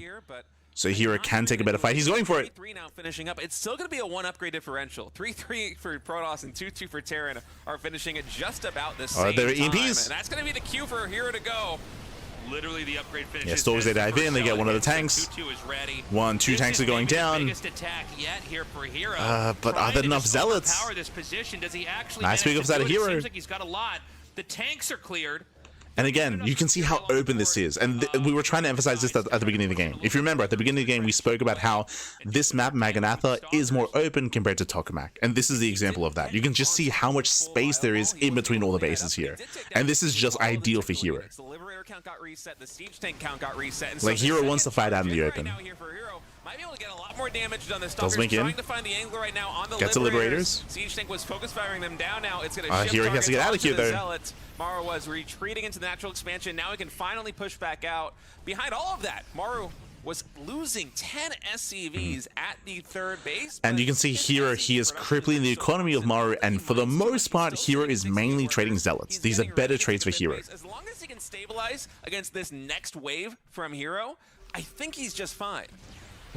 Yeah, and you know, the real takeaway that you can have here watching this is the command centers haven't been destroyed, right? He kind of comes in there, he does damage, and then what Maru does is he keeps running away. So let's take it into the mineral line. Might be a good setup. Hold on. I think and again, previously, Maru, he had 2 Liberators and 4 tanks. He lost the Liberators, he lost the tanks. Like, this position is weaker. It's weaker for Maru. The problem is, yeah, Maru. And here, he smells blood in the water. He knows how close he is to breaking Maru. He's close. Remember, the tank count was reset, the Liberator count was reset. Nice mine shot. A lot of Zealots charging in, more SCVs getting taken down, but it's just too difficult an angle to push into. When Maru kites all the way back deep into the natural expansion, SCVs now on the front line. Here he pulls back once again. Of the damage here for the denies the 3rd base. Maru once more. And again, this is much better damage for herO. Has gotten reset. There's no Liberators, there's no Siege Tanks, and it seems like finally with 86. And you can hear State is finally getting there. Just enough economic muscle to force. He's like, oh, you know what? Hey, he did kill the Liberators. Like, yeah, income disparity, he did. Which was already in herO's advantage, it's going to start growing a lot bigger. Yeah, he has got a lot, and this is where herO started to succeed. So he actually can start to win this game. He's been winning this game for the past couple of minutes now. Like again, like to be able to reset the tank count was a big moment for herO. herO has to back off. He needs those Zealots. He has to back off. herO overextends. Yeah, big overextension for herO. He may start losing the Immortals. Maru fights back. The Zealots it's very close. Start to really push this. I gotta say, it's kind of unreal watching Maru take these fights. That was uncomfortably close there, but he still kills 40 SCVs. And Maru, his economy is crippled. His economy is crippled. herO, he's done it. Extra income. He needs some more minerals to saturate. He's done it, herO's on 86 workers with a lot of those even mining from the gold base in the center. He's even taking the gold base down to the bottom left as well. Double expanding right now is herO. And I think herO's economic engine is now just too big to fail. It doesn't matter if these upcoming trades are incredibly cost inefficient because once again you have to pull the boys. He's pulling the boys once more defensively here. The final boys going down, gets in some of the Immortals. But he's down to 24 SCVs versus 86 probes. Maru, he's got to send it. 86 probes. He needs to just muster up another maxed out army. Also, I saw in the chat, Hero's doing fine. Time for another bit of miscontrol into overstaying into GG. Fun fact, herO did overextend. That was a big overextend. Like herO, once you start losing Zealous, you have to get out of there with the Immortal. So once again, herO does overextend. herO takes a bad fight. Maru has a chance, and we're going for the base trade. We're going for the base trade. Available right now for herO. I think as long as he can just keep warping in and trying to survive, he's going to dive onto this planetary. We're going to be trading bases. Yeah, Nexus going down, planetary as well. Right, the problem for Maru is that there's like 10 bases for herO. There's so many to go through. I think as Maru, you just want to. But as you're saying, even though Maru has a chance with his base trade, herO can always recall, right? He can always recall back home. Really matter. You're still able to clean everything up while holding He has the so high many ground in your bases. main base. That's exactly what Maru's doing. Okay, Maru's going for the pylons. Oh, he is going to run the ramp. I actually thought that this would be a mistake. Okay, hold on a second. Dives so he's into the gonna main. win this fight here. He's not going to recall home. He's forced herO will everything clean to this lift up. off. Now remember, there are just more bases in the base trade here for herO. So he's going to recall his probes away instead of recalling his army there to try to defend this. He's going to probably just make cannons, gateways, whatever you can make. You just have to have enough stuff to fight this army. But remember that, like what we've seen. Oh, the CCs are on fire. They're on fire. And again, never base trade a Protoss. herO, he can always just turn back around. He has more expansions. It doesn't matter that Maru's floating his buildings because herO should be able to warp in more units and warp in a bigger army. Should be able to. We'll see. One of the problems for Maru is that he's going to have to push into herO. He cannot take down every Nexus. There's just too many of them. He doesn't have the time to do it. He had to choose production or eco. He went for herO's turning I think around. that's the right move. But realistically, herO, if he wants herO supply blocked. can sit back and just try and defend one of these bases with shield batteries. He has mining. Maru does not. Both orbitals are burning down. Both orbitals are down. There's no more command centers for Maru, but oh, the gateway's not getting up. herO is still supply blocked.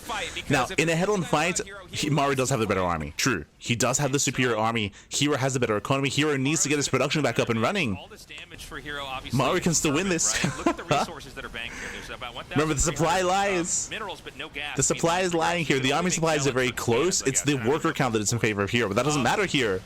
Here, he's got 1,300 minerals in the bank. He can't spend his money. I don't know how He can't spend his money, papi.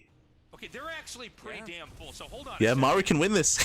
Now, this is the majority of Oh the my pros God. here. Was the majority. He's going to kill off a lot. The stalkers are trying. Gets a medevac. Units that can basically like trade out maybe. So again, herO cannot fight head on, but he can do stuff like that, right? Like get a medevac here and there, get a marauder here and there, just pick off a couple of key units. In theory, herO could just keep kiting just like this. You take down one marine, you take down one medevac. It might Ooh, not that's be a lot. lot of Okay, damage, that's a lot but of cannons. You are thinning out the army here for Maru, and he's herO, he sitting can back take a with fight less at the mobile gold. units. Okay, so he's made an insane amount of cannons. Yeah.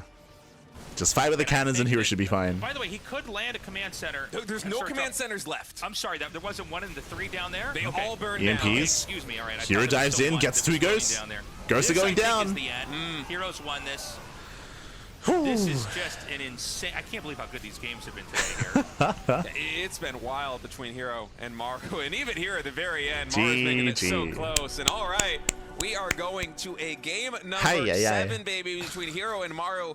It looked like it wasn't gonna work the first 5 or 6 waves that herO sent in. But eventually, he just broke Maru's back. He had just a little bit too much economic muscle, and Terran could not hang on anymore. I'm surprised that he committed to it. I really thought he needed a transition, but clearly that was... So winding it back here, again, we tried to emphasize the importance of the map at the beginning of the game, but it did come into play, like, for good reason. Maganatha, as we tried to explain, is more open compared to Tokamak, compared to Celestial Enclave. Because it's more open, you saw that herO was able to rotate and find a better angle. He was having some really bad fights, I will say. Here he was taking some bad fights, pushing into the triangular third base, but after some time, he rotated into the area in between the bases, and there he had a lot more success. As we try to emphasize, it's very open. It's very open in between the natural, the third, and the fourth base. That's when herO was able to dive on top of the tanks. The tanks were exposed. The reason why they were exposed, there was no SimCity, right? Like the CC, the depots, the sensor tower, all that setup was at the third base. There was no SimCity setup in between the bases because there's just too much space. There's just too much space. So herO, he abused that position. He was able to get on top of the tanks, on top of the Liberators, and as soon as he reset the tank and lib count, GG. That was GG then and there. That's when herO, this Mass Zealot style, did work.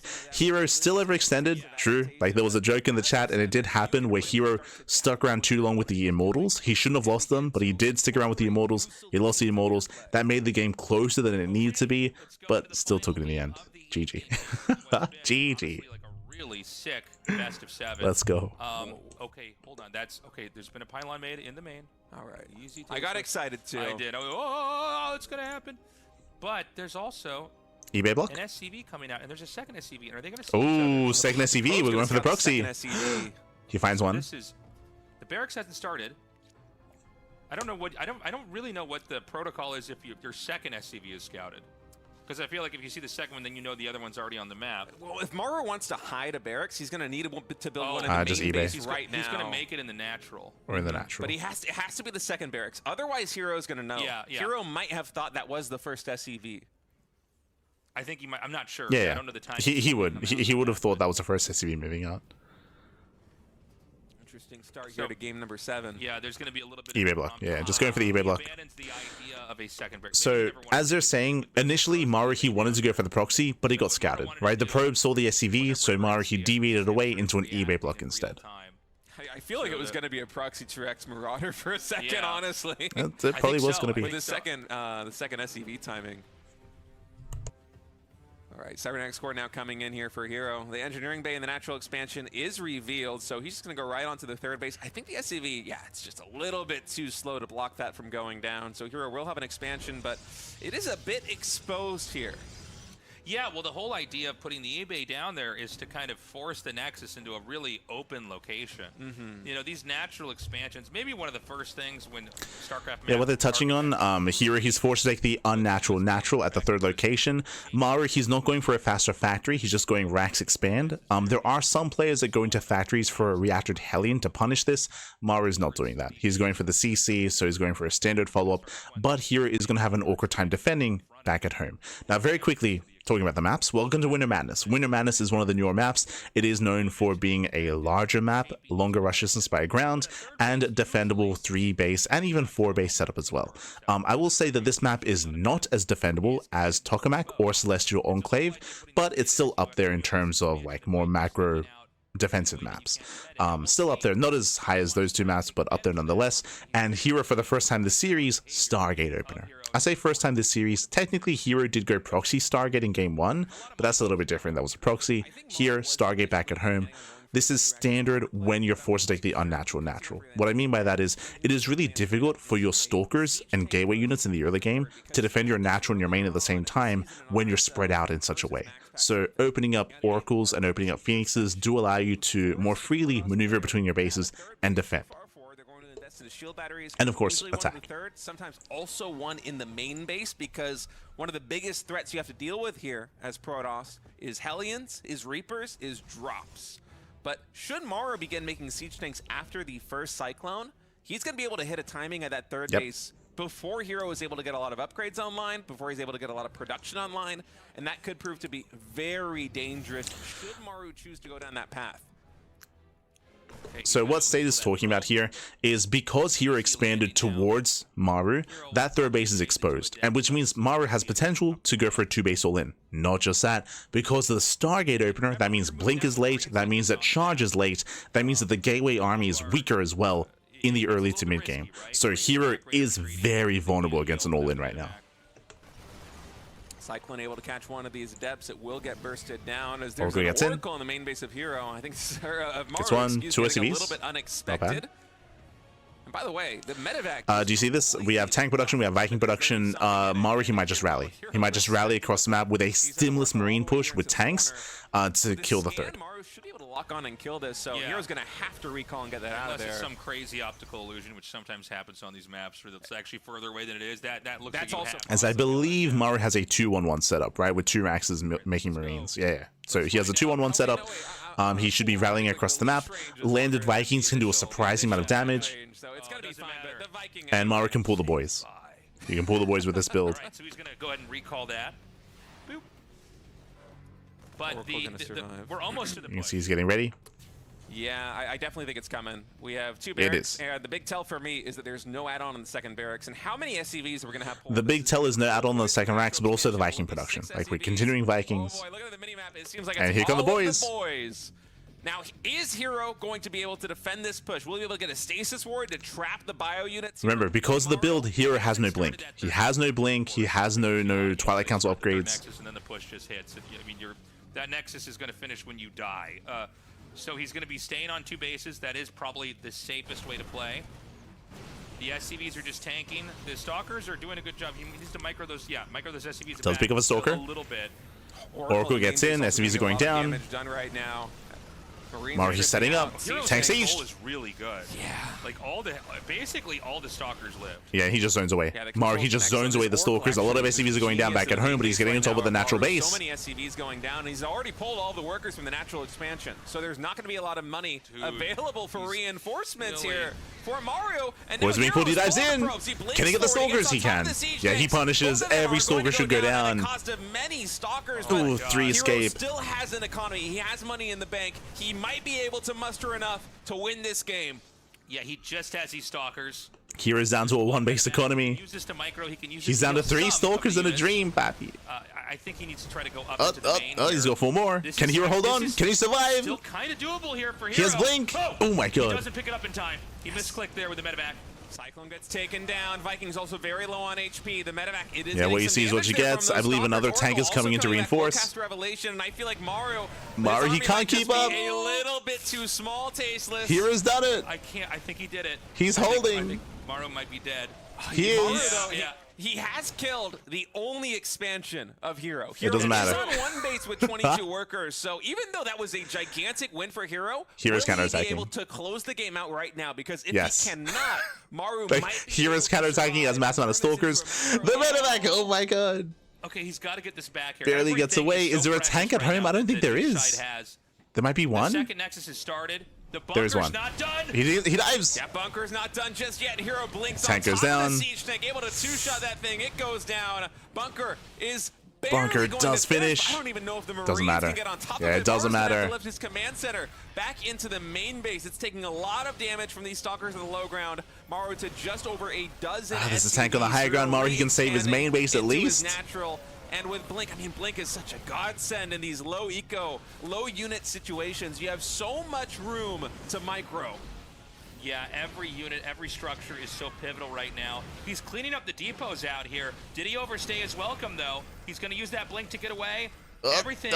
Oh my god. So in the red here for Protoss, but there's such a small number that units. Here he barely gets away. Here he's going for DTs. Very smart, by the way. He's going for a In this kind of game state, Maru, he's going to be muling so hard, so going into Dark Templar is really smart here. Dropping every mule the moment that he first can. This game's insane. The Nexus, I think, just finished. So he's going to populate that with probes. Oh my god, this command center's so low. 1 SCV repairing that command center right now. The siege tank is going to get a little bit closer to that Dark Shrine is more than halfway done. Safe. I feel like herO just barely doesn't have enough to blink on top. And again, there's a very high chance that Maru, he will not have a scan. By the way. And he might just send it once these zealots get there. Here in the natural expansion. No, he goes on the tank. He dives. Goes down again. These Marines. Tank goes down. CC lifts. Can he kill the CC? No +1. No he healing. wants it. These are basic Marines. 3 more. And that means this command center. 2 more. It might be going down. Oh my god. He takes it out and then he runs away. And where are the scans? Where are the scans, Pappy? I think he needs to just keep blinking away. I don't know that you. Oh, he's going to try to trade. You got to be really careful, man. You misclick once or twice, and now it's going to be full send here. 3 DTs warped in by herO, though. Here they come. So the invisible man. Even for Maru. There's no tech lab on There's the starport, one orbital. on the factory. There's going to be one scan. Because he's on 1 CC with 18 SCVs. Of course he's dropping mules, but that means there is no detection. I think even if there is detection, the DTs might. Yeah, there it is. He has 1 DT over here to fight the army. There's the first scan. Now remember, that's it. That's all he had. You're going to have back home, but that also means the push goes on. Yeah, and it means there's no more scans available for a very it was just 1 scan. long time. We don't even have an engineering bay here for Maru. Maru. Early There 1 is scan, no defensive DT, and honestly, with shuts the DT, down the push, DT across the map as well. The starport from landing onto a tech lab. I'm not sure what Maru's going to do to deal with this. And again, this is 0 detection. I think herO just won. Look at this. He can just, anything he sees, he can just kill now with the DT.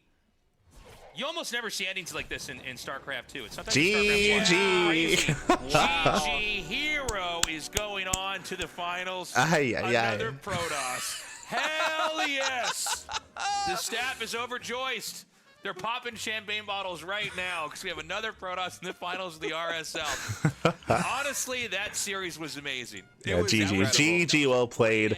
Very intense series, very back and forth. There was some highs, there was some lows as well, right? I think an example of that is Magnetic North, right? Magnetic North had a very abrupt end, and it just ended because Maru was just too greedy. Like, there were a couple of moments like that which were a little bit more abrupt, but we did get a really nice amount of variety here in this series, right? We had Maru going for all-ins.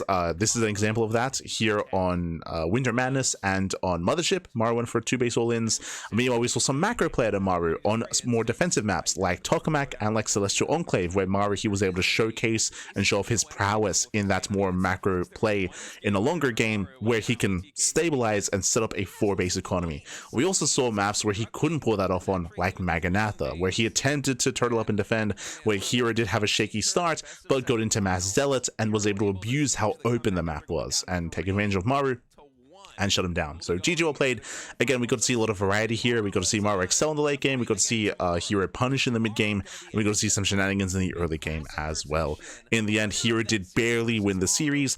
I was favoring herO coming into this, but I was pleasantly surprised to see how close it was. It was very, very close, very back and forth. Again, I would say that Maru right now is looking better than he has all year. I would say that Maru, he's had a pretty lackluster 2025.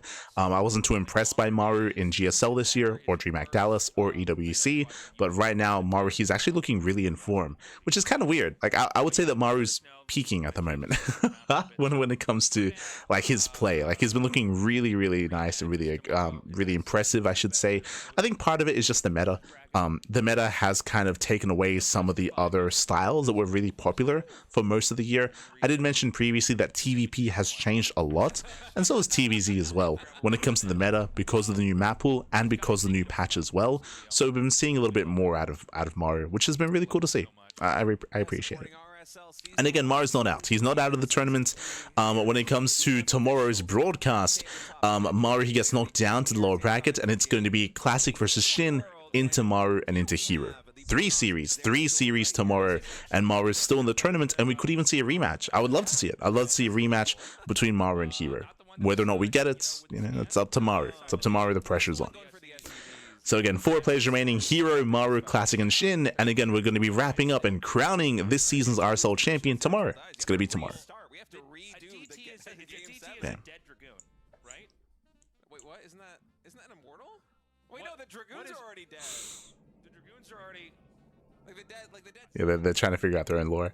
But as you can see here, 4 days straight of RSL. So we just wrapped up the Saturday cast, and we have the Sunday cast right around the corner here. That's going to be tomorrow in 24 hours time, or less than 24 hours, for the final day of RSL. 3 series: Classic versus Shin, into Maru, into herO. Let's go. Let us go. You weren't impressed by Maru DreamHack Dallas? He literally won the tournament? Yes.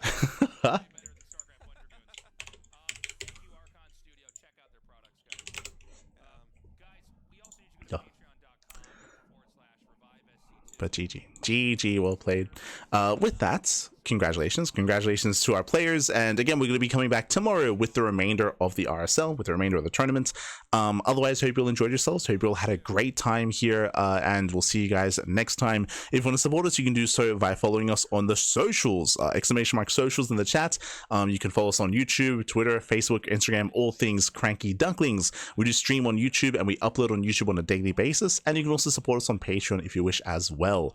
It's going to be a really intense period of StarCraft. We have Kung Fu Cup this week. We have the Platinum StarCraft League around the corner as well. There's a lot of content, a lot of StarCraft that is around the corner.